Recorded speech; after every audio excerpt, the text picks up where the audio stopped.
शुभ सकाळ सांग मैंने एबे ହେଇଛି ସକାଳୁ 3:30 ମୁଁ ଏବେ ଉଠିକି ଗାଧେଇ ପାଧେଇ ସାରିକି ବାହାରେ ଝୁଟି ପକାଉଛି। ଘରେ ଭିତରେ ମୁଁ କାଲି ରାତିରୁ ହିଁ ସାରି ଦେଇଥିଲି। ବାହାରେ ଏଥିପାଇଁ ପକାଇଥିଲି ଯେ ଉପରେ ଯେଉଁମାନେ ରହୁଛନ୍ତି ସେମାନେ ଜୋତା ପିନ୍ଧିକି ଯିବା ଆସିବା କରୁଛନ୍ତି, ସେଥିପାଇଁ ମୁଁ ଆଜି ସକାଳୁ ଉଠିକି ପୋଛାପୋଛି କରିକି ଝୁଟି ପକାଉଛି। ଠାକୁର କତିରେ ବି ପକାଇମି।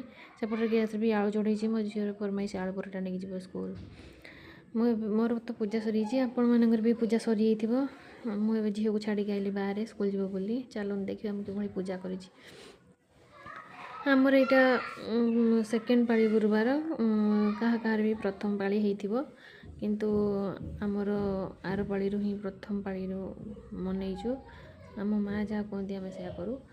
ଇଏ ହେଲା ଝୁଟି ପକାଇଛି। ମୋତେ ଯାହା ଯେତିକି ଆସେ ମୁଁ ସେତିକି ହିଁ କରେ, ମୋତେ ବେଶୀ କିଛି ଆସେନି। ମୁଁ ବାହାରେ ରହିଲେ ସୁଦ୍ଧା ସବୁ ପୂଜା ପର୍ବ ମୁଁ ପାଳନ କରିବାକୁ ଚେଷ୍ଟା କରେ। ଇଏ ହେଲା ବାହାରେ ମୁଁ ଯେଉଁ ଝୁଟିଟା ପକାଇଛି ସେଇ ଝୁଟିଟା।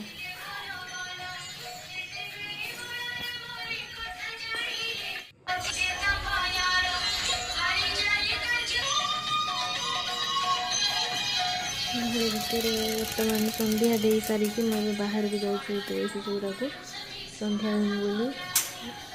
ଆପଣମାନଙ୍କୁ ଯଦି ମୋ ଭିଡ଼ିଓ ଭଲ ଲାଗୁଥିବ ଲାଇକ୍ କରିବେ, କମେଣ୍ଟ କରିବେ, ଫଲୋ ବି କରିବେ, ସେୟାର ବି କରିବେ।